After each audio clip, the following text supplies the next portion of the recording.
What Persian؟ چی میخوای بگی؟ What do you mean؟ بابا نمایشه دیگه، چیزایی ایرونی. بذار خودم میگم اوکی بریم.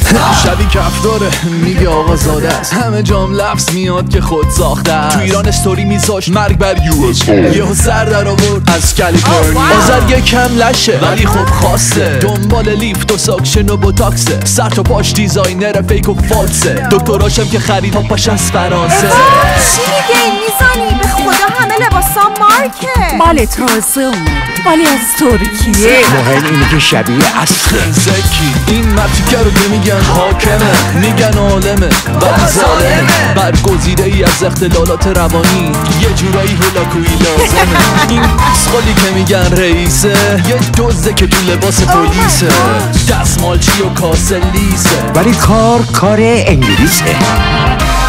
ای خدا از کرده خیشیم ای جان پدر، ای بابا باز نصف شب این زد زیر آقا. همه بارو تیرگیرم از دل ایران ببر.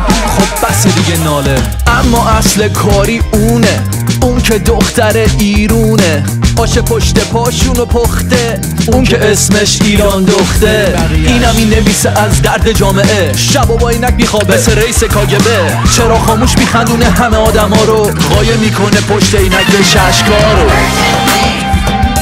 این تازه ادامه داره نمایش Persian Things یا همون چیزای ایرانی، کاری از فرزان دلجو.